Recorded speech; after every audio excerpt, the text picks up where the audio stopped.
नाजरीन अस्सलाम वालेकुम। Welcome to knowledge pulse.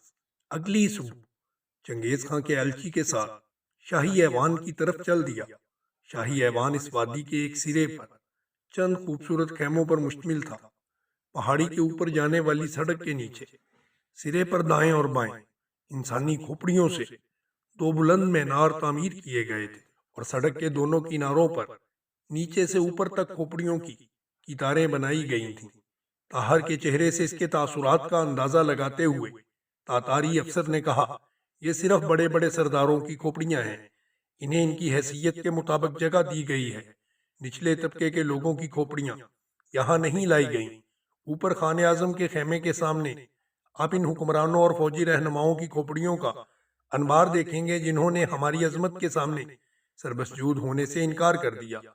ऊंचे घरानों की हसीन बेगमात जिन्होंने खाने आजम और शहजादों की खिदमत से इनकार कर दिया था, उनकी खोपड़ियों से एक छोटा सा मीनार मलकाए तातार के खेमे के सामने तामीर किया गया है।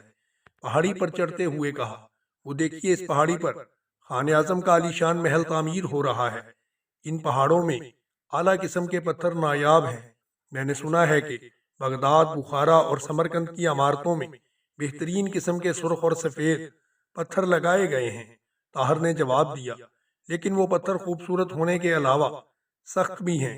आपके खाने आजम इंसानी खोपड़ियों का महल तामीर क्यों नहीं करते? अगर इंसानी खोपड़ियां ईंटों का काम दे सकती तो हमारे लिए ये मुश्किल ना था। शमाल मगरब और शमाल मशरक के शहरों में खोपड़ियों के कई अनबार बेकार पड़े हैं।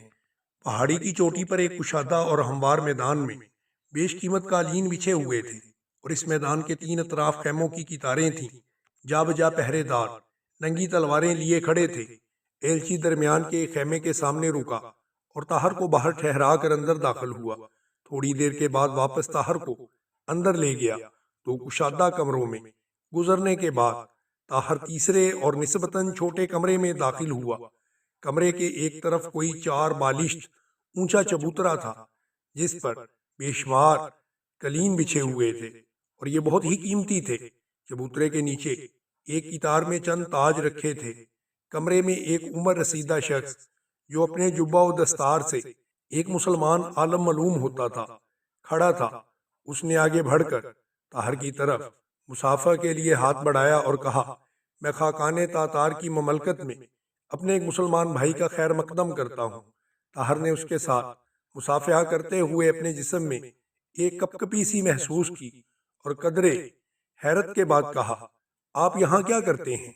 मैं खाकाने तातार जौहर शनास भी हैं और फयाज भी। मैं यहाँ ताजरों के एक काफिले के साथ आया था। खाकाने आजम को एक मुतरजम की जरूरत थी। उन्होंने मुझे चंद माह के लिए अपने पास ठहरा लिया, लेकिन उसके बाद उनकी इकदार अफजाई में मुझे हमेशा के लिए खरीद लिया है। खाकाने आजम तशरीफ लाने वाले हैं। मैं आपको चंद बातें बता देना जरूरी समझता हूँ। वो ज्यादा खुशामद पसंद नहीं करते, लेकिन बेतकल्लुफी और गुस्ताखी को कतन काबिल मुआफ़ी नहीं समझते।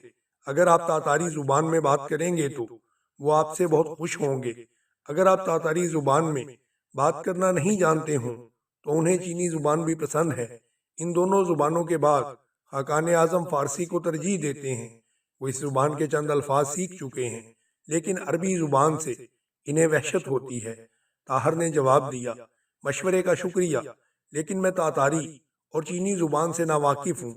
फारसी जानता हूँ, लेकिन मुझे खतरा है कि आपकी तर्जमानी के बावजूद अपनी फरासत से काम लेकर मेरा मतलब समझने में गलती न करें। अगर आपको अरबी जुबान का तर्जमा करने में दिक्कत महसूस होती हो तो और बात है, वरना मैं इजहार मुद्दा के लिए अरबी जुबान को ज्यादा मौजू समझता हूँ, और अगर वो तुर्की को अच्छी तरह समझते हूँ तो मैं वो जुबान भी जानता हूँ। कहीं ये गजब ना कर बैठना, जब से ख्वारज़म शाह ने खान मौसूफ के एलची को कत्ल किया है, इन्हें तुर्की से सख्त नफरत हो गई है। और दौरान गुफ्तगू ये ख्याल रखिएगा, आपकी आवाज़ खाकाने आजम की आवाज़ से ज्यादा बुलंद ना हो। आप खुश नसीब हैं कि खाकाने आजम ने आपको शर्फ मुलाकात बख्शा है, और जिस जगह आपको शर्फ मुलाकात बख्शा है वहां पर उनका दस्ते मुबारक दरबार की निस्बत ज्यादा फयाज होता है। ताहर ने कहा, मैं आपके नेक मशवरों का फिर एक बार शुक्रिया अदा करता हूँ, लेकिन आप मेरे मुताल्लिक غلط فہمی میں مبتلا نہ ہوں، میں یہاں پیٹ کی خاطر نہیں آیا۔